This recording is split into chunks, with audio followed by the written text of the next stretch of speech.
Hello, class. I think that this is either lecture 5 or 6, 5, 6. Who knows?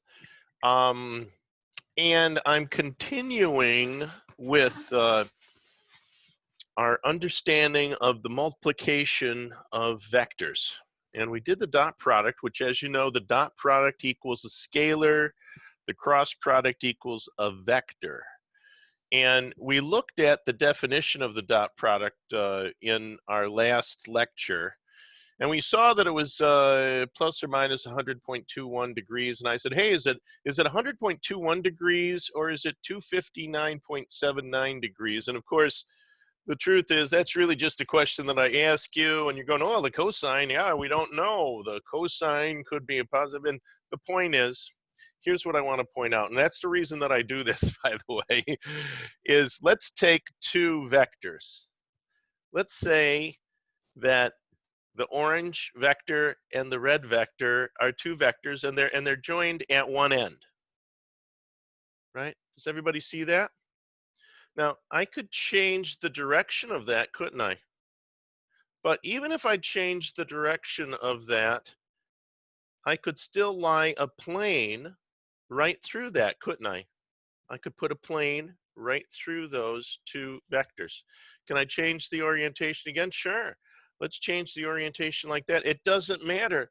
I can still lay a plane that's going to include both of those two vectors. And what is the angle that I'm talking about? Well, the angle is either angle. It's either this angle right here, which would be the 100.21 degree angle, or it's this angle. Oh God, how could I even hold this? It's this angle around the other side, which would be the 259.79 degrees. So I didn't even want to point that out to you. Usually wait a little bit longer if it was an in-person class or whatever, but it's not. So I thought that I would give you the punchline to begin with, but that also introduces us to the second type of method by which you multiply vectors together. And this, the cross product of a vector, what is the cross product of a vector? Let's look at these two vectors, A2 and B2, right?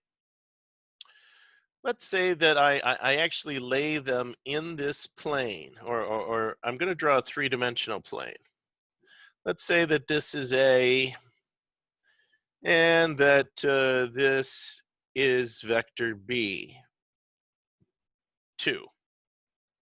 I keep forgetting that I used A and B for something else in one of the earlier lectures.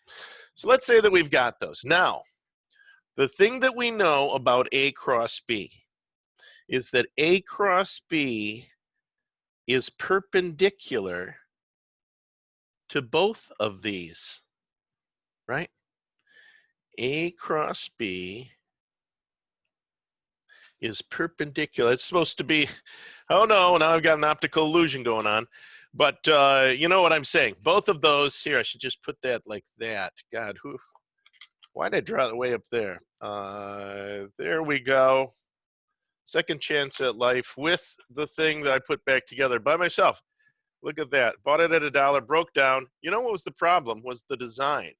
The design right here, the intermeshing of the two different gears here wasn't working properly. And what had happened is the thing had broken open and had come out of this. And I had to sort of figure that out too. But being an engineer, you get your dollar back.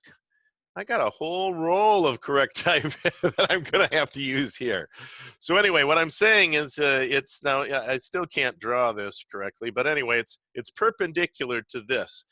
And that's what, now let me see, is that A cross B or is that B cross A? That would be B cross A. So this is B cross A.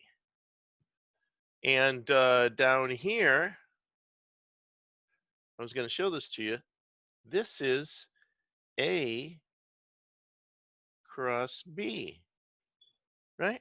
Because B cross A equals minus A cross B. A cross B, oops, equals minus B cross A. All right, that's one thing. But there's a lot of things that we've got to now look at when we're going to cross multiply these two vectors together.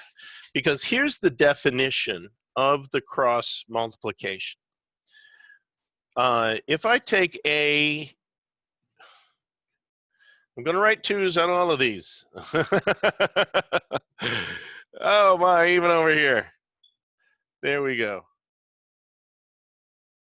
Okay, let's say that I take A2 cross with B2, and I take the magnitude of that, right? So I'm going to take the cross product, and we know the cross product is a vector, so we have to then take the magnitude of that vector, and that's what these absolute value signs mean. You know, get the notation, the nomenclature, and the terminology all down for when you're, oh, I forgot to put my timer on. Just a second. I'm assuming we've been going for about 5 minutes or so, so anyway, that'll at least give me stop time that I'll have to stop at. So let's get back to this. I think I'll have a little sip of tea while you mention it. That was delicious. Where do you put it? There. Now, when we look at A cross B and the magnitude of A cross B, that's going to be equal to the magnitude of A, 2, times the magnitude of B, 2, sub 2, times the sine of the angle between the two. Right, if you remember, let's just write this down. This is a good rule, right? But just as a review, let's just write down the dot product. So if I have the dot product of two vectors, it's going to give me a scalar for one thing, but that equals the magnitude of A times the magnitude of B times the cosine of the angle between the two. Does everybody see that? Right, so that's just this is just a reminder of what we learned in the last class. So that's a dot product. And of course, we use that to find, using the inverse cosine, to find out what that angle was. And of course, that was 100.21. And we would assume that if we did the same thing here, that we'll find the same thing. Now, we know what the magnitude of A is and the magnitude of B. At least we should, but I just realized that I didn't transmit those to this new side. So let's just do this. It'll just take a second. The magnitude of A2, using all the correct signs and everything, is just going to be the square root of 3 plus 4 plus, the square root of 9 plus 4 plus 9.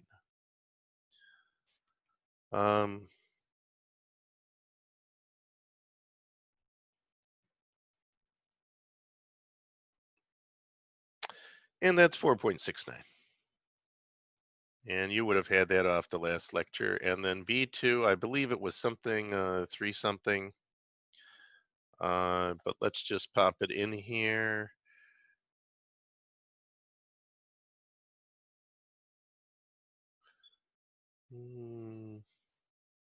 A second.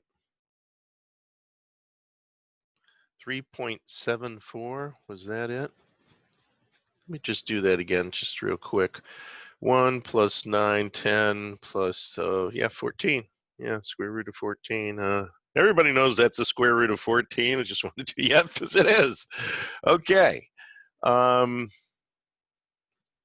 So those are our two magnitudes, and we've got those there. We used them before when we were using the definition of the dot product.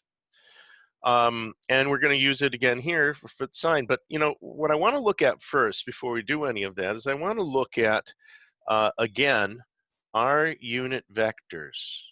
right? So let's say that we've got y. I'll just use the standard notation that you usually see. Later on, you'll realize that z usually goes up for both electrical and mechanical engineers, and you'll reorient yourself to z being in the vertical direction rather than y. But for now, let's just do it like this. And so I wanted to point out that in these three directions, again, I keep mentioning this, we've got unit vectors, I hat, j hat, and k hat, right? And so in those three directions, we have to use those when we're detailing this. And how do those cross multiply together? Now, I want to give you another little schematic here that you're going to be able to use when we do this cross multiplication. And this is going to be I hat, and this is in the Beer and Johnston's book, Beer and Johnston book that you have. In fact, as far as I know, they sort of invented this little, what is that, a mnemonic? I don't know what it is. It's a little figure that people use to then remember things. And anyways, I, J, K. Now, if you go in the direction of this of the counterclockwise, and of course for electrical engineers, for all engineers, we all know counterclockwise is positive, right? Counterclockwise is positive, clockwise is negative, because we're right-handed. We're right-handed. Look at our fingers. Our fingers go in the opposite. Whoa! Oh my God! Double jointed fingers. No, our fingers can't go the opposite way. It's a right-handed world. It's a right-handed coordinate system. If you put your hand down and your thumb is pointing up in the positive direction, look at your fingers. They're going in this direction. That's why counterclockwise is positive for engineers. So I, J, K, if you go in the positive counterclockwise direction, it's going to be positive. I cross J equals K. J cross K equals I. K cross I equals J. Do you see how that works? If you go against this in the negative direction, I cross K is negative J. K cross J is negative I. J cross I is negative K. Everyone see how that works? There's only three, so you can't screw up. It's one way or the other. All right. So what we want to do then is we want to cross multiply A and B. Now, you know, another thing is, what is A cross B? I mean, what's the magnitude? What is the magnitude of this right here? That's A cross B, right? I'll show you what it is. Let's say that we continue the parallelogram that we've got right there, right? You know, A cross B, we know that's perpendicular to A cross B. Perpendicular. They're both perpendicular. So A cross B is always perpendicular to A and to B. Remember that, right? Because we have the plane. If these two are A and B and they form you know, a thing like this, then C has to be perpendicular. Does everyone see that? C has to be, you know, we're getting in 3 dimensions here. C has to be perpendicular to A and B, always. That's the definition of the cross product. That's right. So don't ask me why, because that's the definition. And of course, that works here too, because, well, we'll get to that in a second. Now, what is the magnitude, though, of that? Well, the magnitude of that is the cross-sectional area of the parallelogram that is made right here, right? The parallelogram, you take the cross-sectional area of that parallelogram, and that's what A cross B is.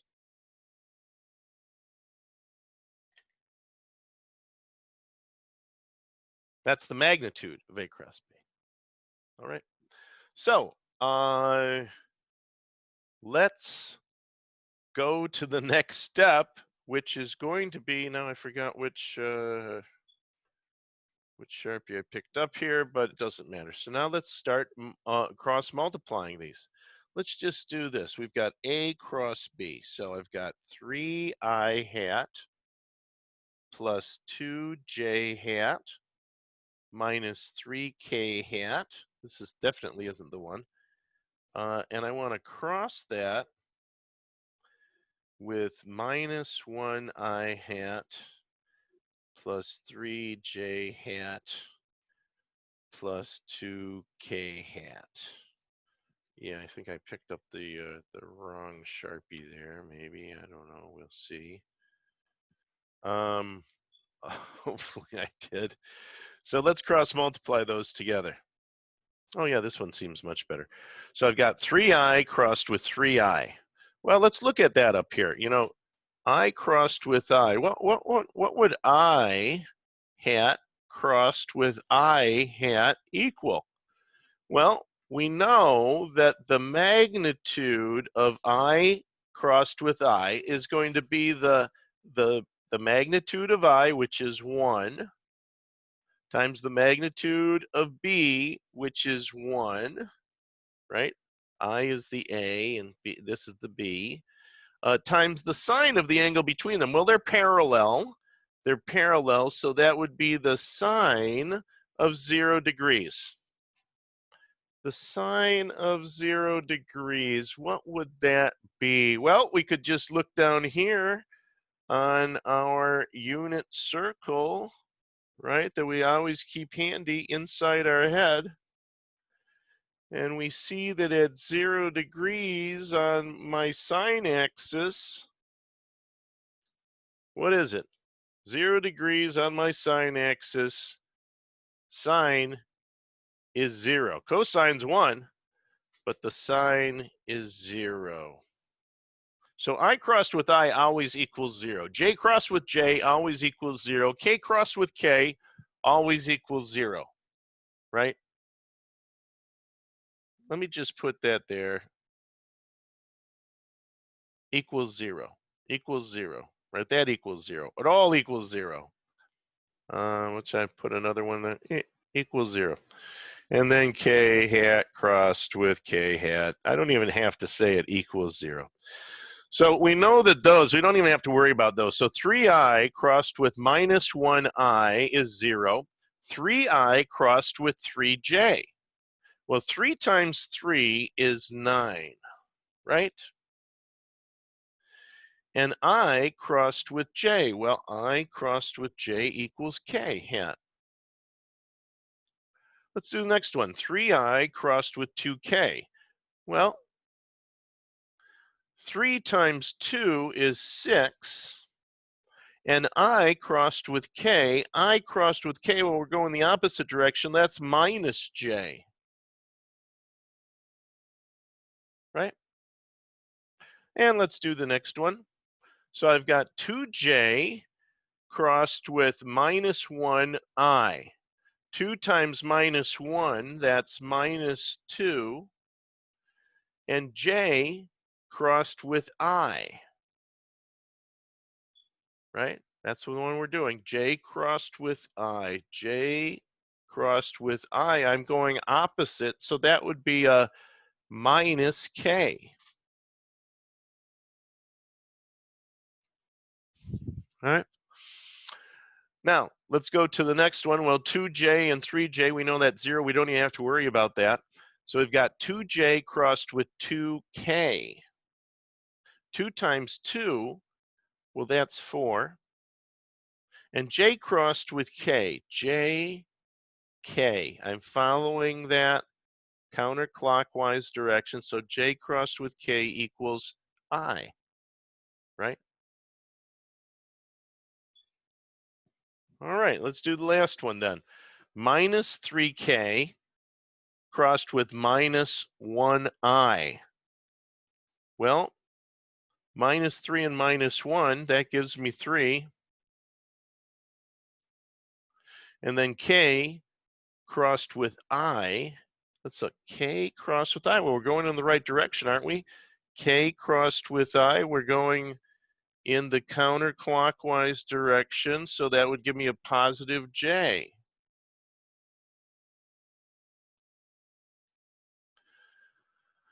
All right, we've got -3 times +3, K cross J. So -3 times +3 gives me -9.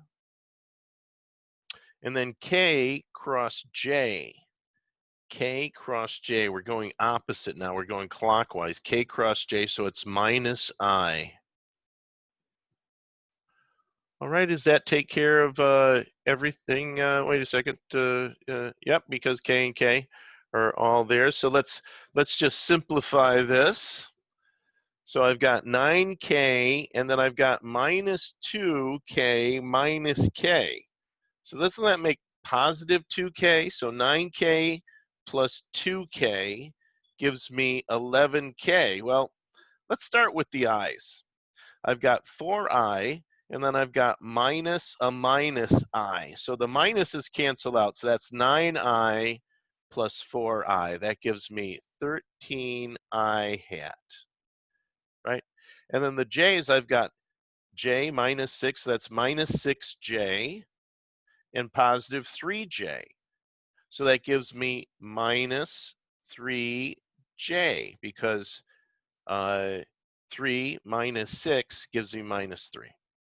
And then the k, how much did we say? It was 9k and then 2k, so that's 11k. All right, so there you go. That is A cross B. And then if we wanted to find out what the absolute value of A cross B is, let's just write that that is A sub 2 cross B sub 2, so that we have it right in our notes.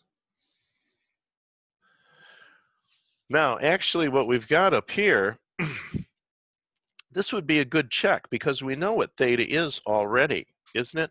So let's actually come up with the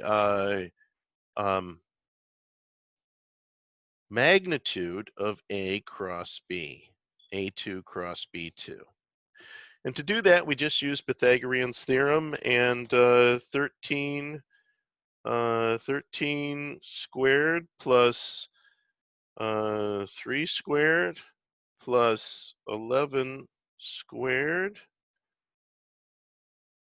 all taken to the square root, is 17.291. I guess we could say it's 17.29. 17.29. So that's what our magnitude is. And then if I wanted to divide that, I'm just going to divide it so that we can get the sine of the angle. It would be the 4.69, which is the magnitude of A sub 2, and then the magnitude of B sub 2 is 3.74. And so we'd have 17.29 divided by 4.69 times 3.74. Let me give that to you. 4.69 divided by 3.74. I get 0.986.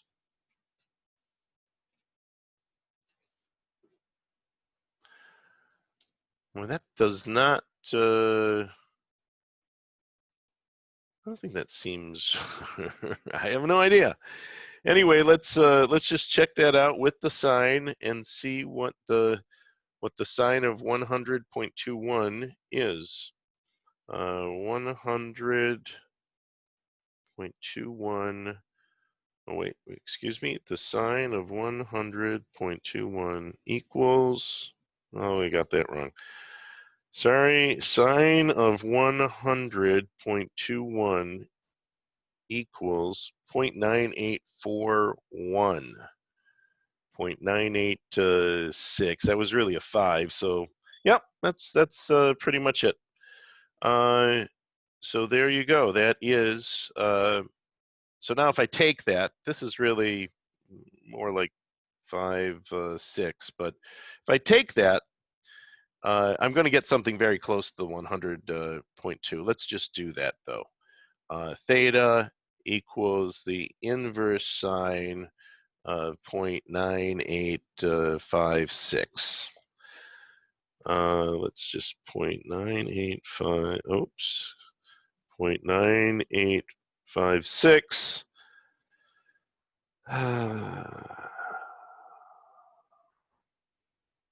Sine 0.9856, and I end up getting 80.26.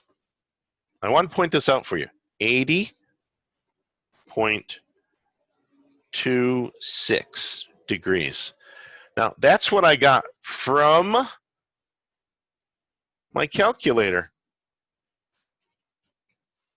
Now, why did my calculator give me this thing that's going to cause the satellite to crash into Mars, right?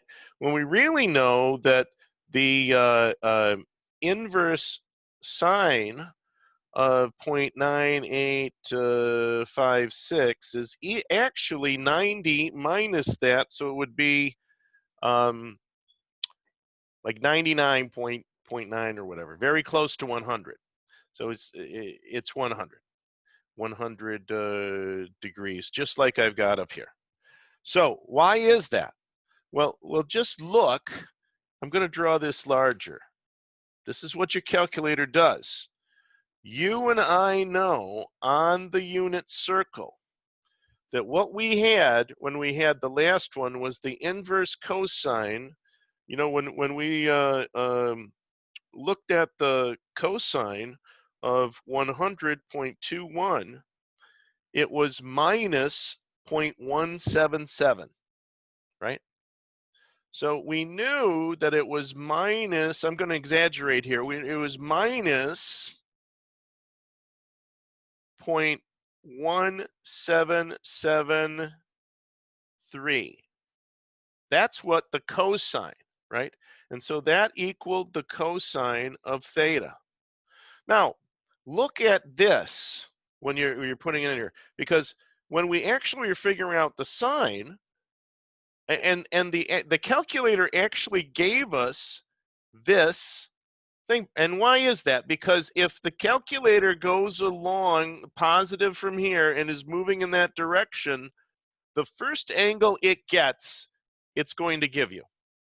Now, the next time that we asked it for something, we were asking it for the sine, and we were saying the sine is 0.9856, right? 0.9856. Where's 0.9856? I'm going to exaggerate a little bit more. It's right up here, isn't it? Well, where does it hit? It hits here, and it hits here, right? This is the correct answer. This is the answer that your calculator is going to give you. This is the answer right here because it's the first angle that it comes to in its repertoire. Whereas we know that that's not correct. That is not correct. And that's why you've got to look at the dot product and stuff and make sure you know that you're getting something, because this right here would lead you astray. This would get you the wrong answer, wouldn't it? Because you know from the dot product that it has to be on this side of the zero, the cosine equals zero line, because it's a negative cosine.